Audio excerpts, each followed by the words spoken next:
besoin de toi, maître. Heureuse est la mère qui t'a porté et allaitée. Heureux plutôt ceux qui écoutent la parole de Dieu et qui l'observent.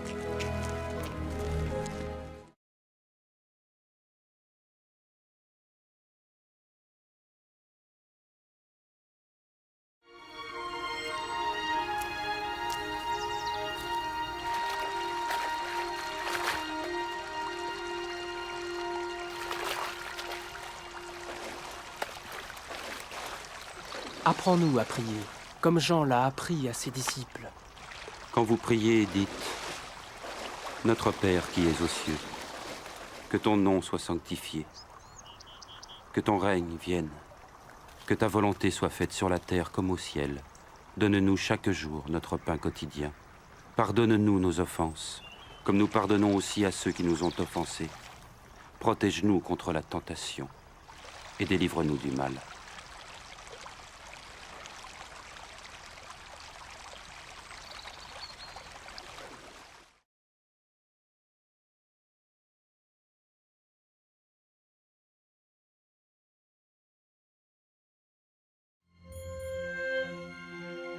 Dans les Saintes Écritures, Dieu déclare que le Messie viendrait pour être le sauveur du monde. La vie de Jésus prouve qu'il est bien celui dont les prophètes avaient parlé. Ésaïe a prophétisé que la Vierge deviendrait enceinte et qu'elle enfanterait un fils. Des siècles plus tard, la naissance de Jésus accomplissait cette prophétie.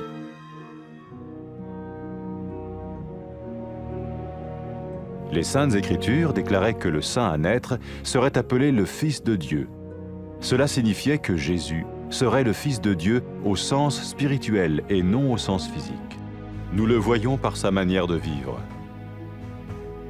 Il a guéri des malades, il a pardonné leurs péchés, les a ramenés à Dieu et leur a promis une place dans le royaume éternel de Dieu.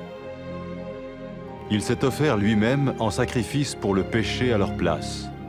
Puis il est revenu à la vie, victorieux sur la mort selon le plan de Dieu.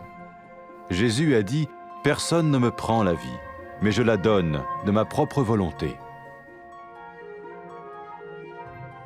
La vie de Jésus n'a pas seulement accompli les écrits des prophètes, mais elle a aussi confirmé la vérité de la sainte parole de Dieu. Les prophètes avaient écrit « Ta parole, ô mon Dieu, est parfaite, elle dure à toujours. »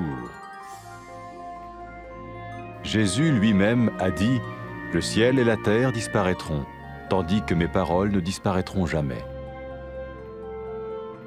Jésus est venu pour nous donner la vie dans toute sa plénitude. Et quand l'homme a désobéi à Dieu dans le jardin d'Éden, il a choisi sa propre voie et ses actions l'ont séparé du Créateur.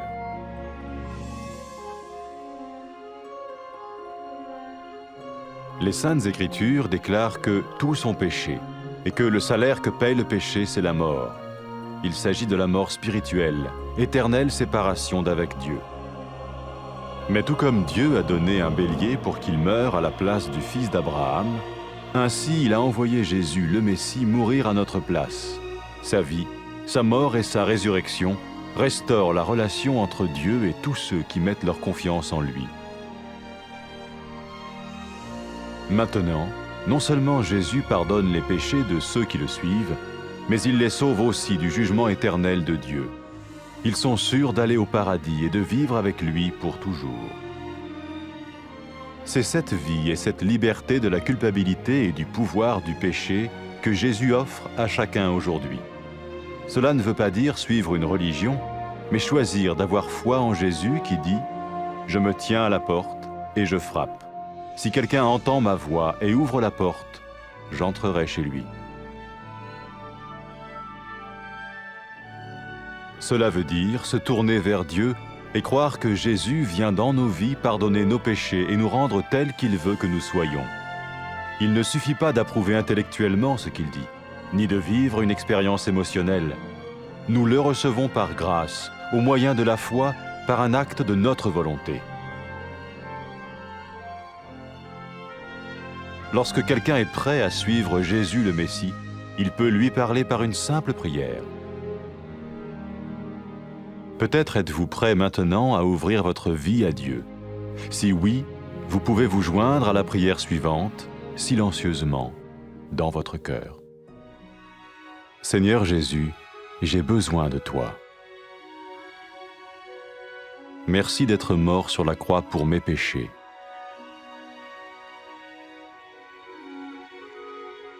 Je confesse mes péchés et je m'en repens.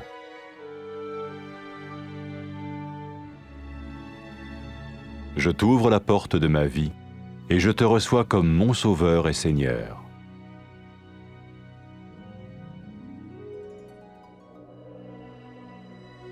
Merci de me pardonner mes péchés et de me donner la vie éternelle.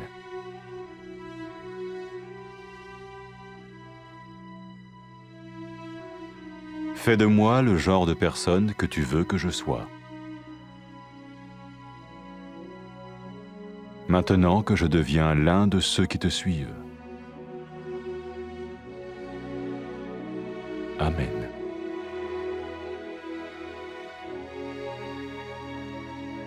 Jésus a dit à propos de ses disciples, « Mes brebis écoutent ma voix, je les connais et elles me suivent. » Pour expérimenter la vie en abondance promise par Jésus, ceux qui le suivent parlent à Dieu chaque jour dans la prière et lisent ou écoutent sa parole. Ils parlent de lui à d'autres personnes et rencontrent régulièrement ceux qui l'aiment et le suivent. N'oubliez pas sa merveilleuse promesse. Tout pouvoir m'a été donné dans le ciel et sur la terre. Et sachez-le, je vais être avec vous tous les jours, jusqu'à la fin du monde.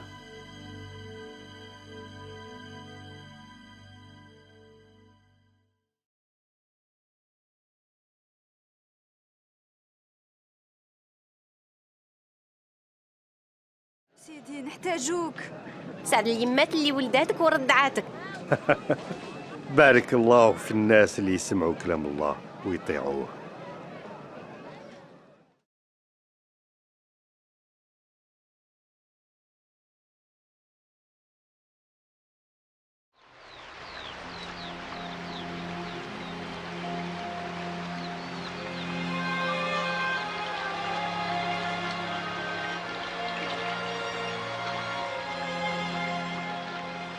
علمنا الصلاة كما يحيى علم صحابه. يتصلوا قولوا بابانا اللي في السماء يتقدس اسمك ويجي ملكوتك وتكون مشيئتك في السماء كما في الأرض. أعطينا خبزنا الكافي كل يوم واغفر ذنوبنا كما نغفر حنا تاني للجميع اللي يظلمونا. ما تدخلناش في التجربة بصح نجينا من الشرير.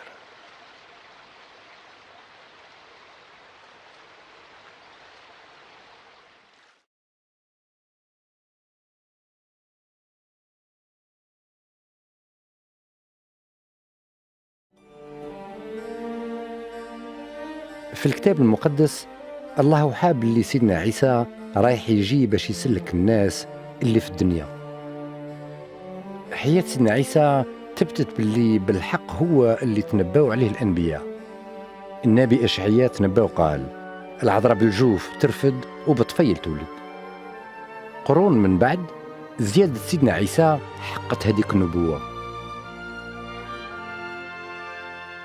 في الكتاب المقدس مذكور باللي سيدنا عيسى يقولوا له ابن الله. هذا الشيء يعني باللي سيدنا عيسى وليده ماشي بالمعنى اللي تقصد الذات بصح بالمعنى اللي تقصد الروح. وهذا الشيء نشوفوه في سيرة حياته.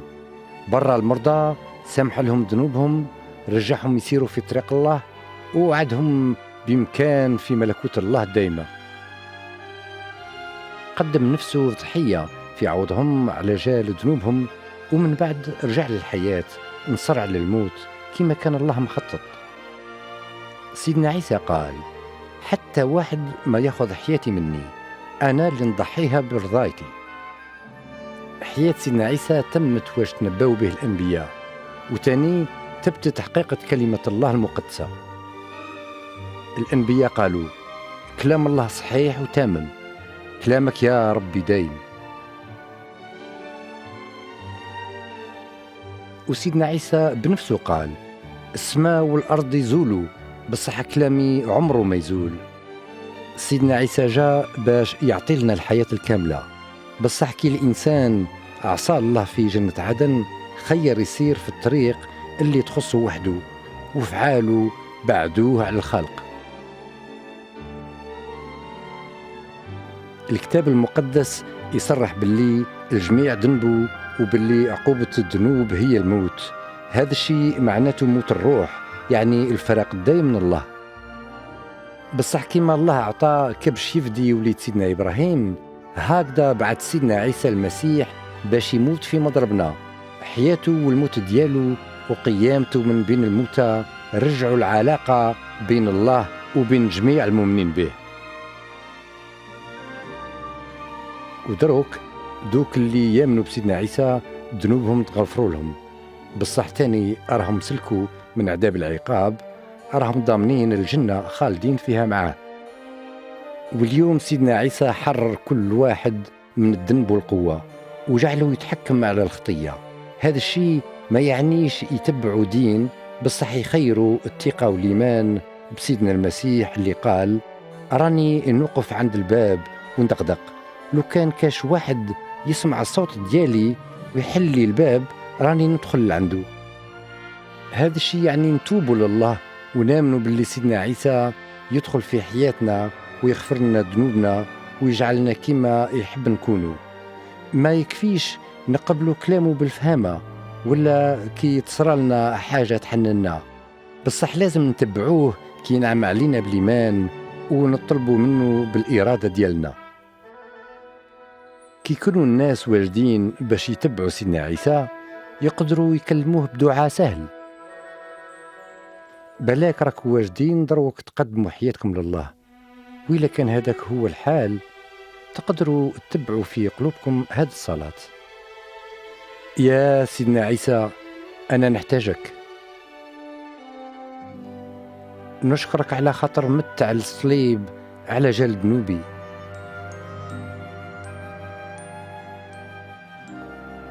نقرب ذنوبي ونتوب.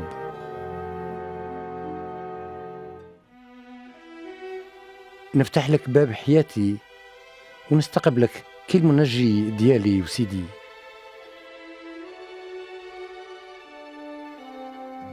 نشكرك على خاطر غفرت لي ذنوبي وعطيت لي الحياة الدائمة.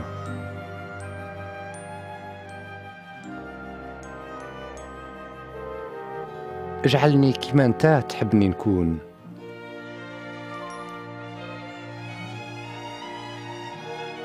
اجعلني من التابعين ديالك.